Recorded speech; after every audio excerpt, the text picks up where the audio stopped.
questions. So when you're ready, Coach. Good evening, everybody. Thank you for coming, especially our media who made the trip. Really appreciate you being here. What a game. What a game.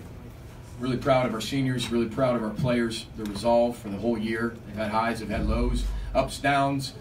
They've kept everything inside our walls in terms of continue to believe. They continue to race to maturity, as we say, and they continue to row the boat. And I know this is a moment of memory they'll remember the rest of their life. When you hold the axe, now you know why everybody wants it so much. It's a very surreal feeling. And I used to watch it on TV and wonder what it felt like. And now you have an opportunity to hold it. But this is what we said we wanted to be able to do. We wanted to be the bridge from our alumni in the past to the present to the future, and be able to connect a lot of those times that people are having and then springboard it with recruiting and development into the future as we continue to bring this program to different levels. And it's one win, it's one game, but it's a huge game. And I'm very, very proud of our players. You got to give Wisconsin a lot of credit. Classy football team, very, very, very tough, very good football team, well coached. We knew we had to be aggressive tonight. We knew we were going to be able to have to take some opportunities and some chances, especially on fourth down. And I'm just so proud of our players for being able to execute the way they did. They had to go out there and perform. They had to go out there and prepare. And I'm very, very proud of all of them. So we're very excited to have the Axe back in the Twin Cities in the state of Minnesota. So it's coming back with us. So we're very excited to share that with our state for the year. And again, very proud of our football team. AJ, from a program perspective, what does a win like this do? Well, Chip, it's one win. I told them that too in there. I said it's one win. But what it does is, as we talked at Fresno State, we felt like when we beat Fresno State, we got in this turn. We got into a turn. And you got to look at it like a race, right? Like a NASCAR race. I'm a NASCAR fan. So I come out my office, I got a Joey Logano tire sitting outside my office. So when you kind of get into the turn, you got to accelerate into the turn, and you get in there. But the hardest part is pulling yourself out of it. And I thought tonight we got out of a turn. And there's multiple straightaways and more turns, but we were in that turn for a long time, and I felt like we got out of it tonight. And with that win, it's a huge win. We treated it all week, Chip, like a playoff. We said if we ever want to get to a playoff, we want to get to Indianapolis, if we ever want to get to those things, we're going to have to play in big games where if you win, you're in, you lose, you're out. That was our whole mindset. You win, you're in, you lose, you're out. And we treated it just like a playoff game. If you want to have those experiences and you want to be able to do those things down the road, then you've got to be able to create them on your path and your road to becoming that. And I'm proud of our players for doing that. I thought they won the 78%. We won the turnover margin. I thought we tackled really well, and the explosive plays I think we won. We're 6-0 when we do that. We're 0-6 when we don't. And they did exactly what they needed to do, manage the game when they needed to manage it, use clock management to perfection, I thought. And then, we're three for three on fourth down. And the time of possession, we have 35 minutes holding on to that football. And these are two teams, two cultures, I will say, right? Because I've always believed in this, even when we were at Western Michigan. Time of possession matters to me. And this is a team that's usually number one.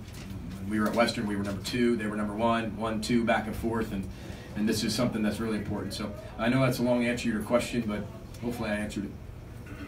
How do you think Julian played after Cash went out because of the targeting call? Yeah, first of all, targeting call, you got to keep players safe. The guy went down and he hit him, and you hit him in the defenseless player and in the upper part of his body. It's targeting no matter if you use your crown or not. And so we knew that was going to happen. I thought he handled it very maturely. And then Juju had to come in there and play. And I thought he did a great job. This is what we talked. We needed everybody. And somebody asked me even before the game, what's it going to take? I said, everybody. All year it's had to take everybody. Rodney Smith going down, Shannon Brooks going down, Antoine Winfield Jr. going down, O.G. Smith going down. I can go on and on about all the guys that have been going down because we've all said that's been excuse after excuse after excuse. What we've had to be able to do is get those other guys, those young guys, those inexperienced guys, to get a ton more reps and be able to just make sure if they ever get their position, they get their time, they can perform in that chance. And I thought Julian did that. When you guys are celebrating, what sort of things are happening that you're taking in and savoring? You're taking in every moment, Andy. This is why you coach. These are moments and memories you'll remember forever. They're not going to remember what we did on 3rd and 2 and what inside zone play we ran or what fourth down we converted. They're going to remember that locker room. They're going to remember that field. They're going to remember running to get the axe. Last night I told them I wanted them all to close their eyes and vision going to get it, what it's going to look like. Walk them through the whole thing, the smells, the sounds, maybe the booze, our fans, the cold, how it felt, what'd you hear, what'd you smell, what'd you taste. I want you to remember all that. And I had them envision it all week. And then last night we did something that was special like that, and then they did it. You know, I'm a big believer in visualization, and they visualized this, and they went out there and did what they had to do. And but there's nothing better than sharing those moments with your wife. And Heather's been unbelievable all year. You know, it's not easy being a head coach's wife. And she's tremendous. So being able to share that moment with her that we'll have the rest of our life, you know, however long you coach, and you always talk about those moments and memories. And you know, she keeps these huge scrapbooks of our whole life, so she documents our whole life because I can't forget I forget what I wore yesterday, and so she documents our whole life with our kids and football, and every midfield handshake's in a book, and she just documents it all. And this is something, you know, you go back and talk to your grandkids about. And you share that moment with your wife, and that's special. And that's I love her dearly, and just her sacrifices she makes every day is unbelievable. So she didn't get a game ball in there, but I give her a shout out. So. PJ, you took the interim tag off Rossi's. We did. How did he stabilize that defense after everything had gone wrong up to Illinois in these final 3 games? Yeah, well, this is a system that you know, this is the same system I've had for 6 years, and I truly believe in it. You know, defensively, always have. And again, I just felt like, when we made the change, I just felt like we had to get back to what I felt we had to get back to. I had felt like we had to get back to the basic part of what we do and then expand from there instead of expanding upon expanding upon expanding. Then you turn around, you don't know who you are anymore. I think Joe does a really good job of that. You know, like I said, Rob Smith's an incredible man, incredible coach, and he basically raised, you know, Joe Rossi. He played for Coach Smith. But when you watch how Joe was able to take our defense, dissect it, see what we're all doing well. He basically did a whole year self scout within a week when we went into the Purdue game. A whole self scout of everything. What do we have to do? Personnel, probably didn't sleep for days. Has a newborn son at home, and found a way to be able to do that. And I think our players are playing for them, for him. This program, you know, it's not about just names. This program is about playing for each other. Forget about me, I love you, family. It's about playing for it. And I know our defense plays so hard for him. They want to do so well for him. When I told our team in there what we were doing and removing the interim tag, they went absolutely ballistic. And he deserved it. This isn't a gift. This is not a gift. He earned it. He deserves it, and he earned it. You look at the last 3 games defensively, that's why we won the games. Well, 2 of the 3 games. But you look at what we did, that was, you know, Northwestern game, that was the defense's, in my opinion, look at the head coach, that wasn't the defense's fault, that was the offense's fault. Turned the ball over way too many, put him in really tough positions, and that's very difficult to do. So, but I'm really happy for him. Very proud of our defensive staff. I'm very proud of Coach Chirac, our offensive coordinator. My goodness, we talk all this time. The focus has kind of been on defense. We had 8 freshmen on that field at one point today on offense. With Curtis Dunlap Jr. in the game, and then Bryce Brevin forward. 8 freshmen on the field at one point, guys. 8 in the Big Ten against Wisconsin on the road to get our first road victory in the Big Ten. To get the Axe back, to be bowl eligible, and those guys handled it with the poise they did. That's culture, guys.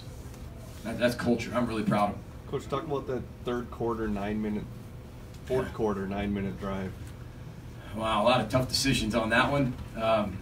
But you know, I told our team as we took that field, I said we need a big drive, long drive, and I said I'm going to be very, very aggressive. And Rashad Bateman makes a huge 3rd down catch. We make a huge 3rd down run.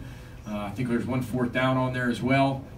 And we knew we had to be able to take the clock because they can score. I mean, there's no doubt they can score. The 2 scores they have were in prevent defense. And before the half, that's my call. And I want everything in front of us because worst case scenario, they get a field goal, in my opinion. Tight end makes a great catch. And we missed a few tackles. And then the last touchdown, you know, we're in prevent again. Just keeping everything in front of us. We knew there wasn't enough time.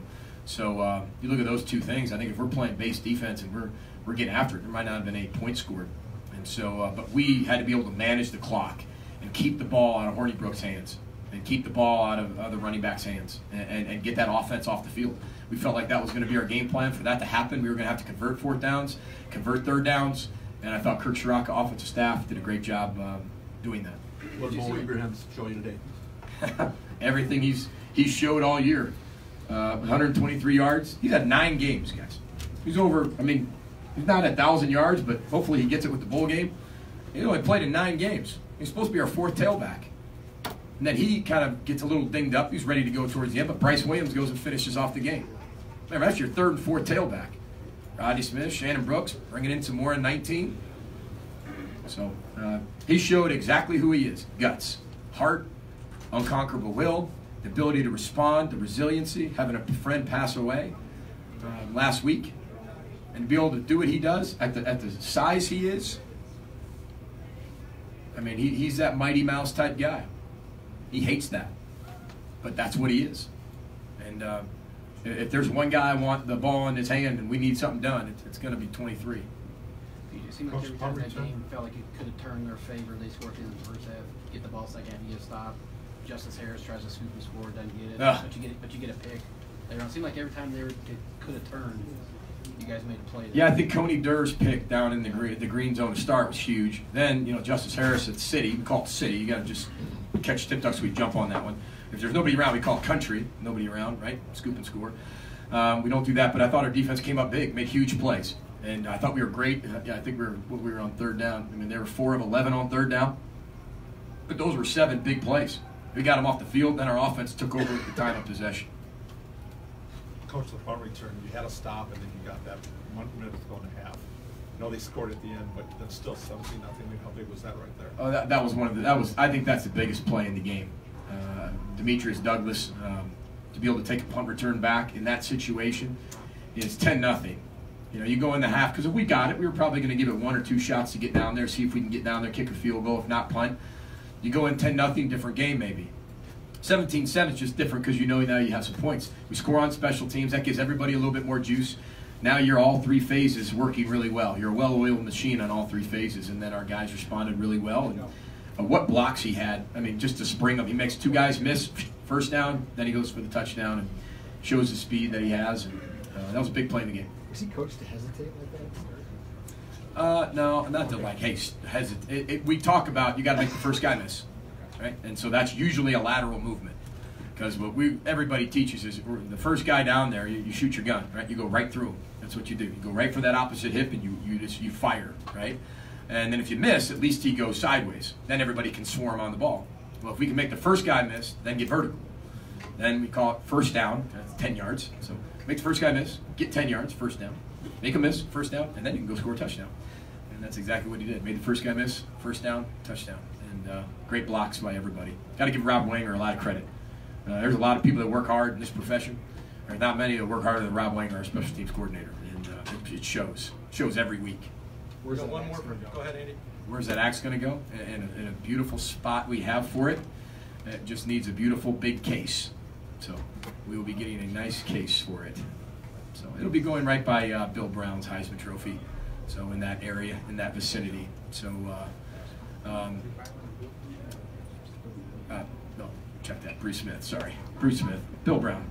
Wrong guy. Bruce Smith. But it'll be going by his Heisman Trophy. So we'll make sure that goes right there. But again, we got to build some things too, because we talked all along having these trophies and having these rivalry games. That's going to be really big for us, and we want to make sure we value these, hold on to them. And this is just a big win for our program, big win for the state of Minnesota, and we're so thankful we can give the state of Minnesota something to be really thankful for on Thanksgiving weekend, and really excited. So proud of our guys from getting the axe. And congratulations to Wisconsin on a great season. And row the boat, Scotty Mom. Go Gophers. Thanks, everybody. Thank you, guys. We'll have student athletes here in a moment.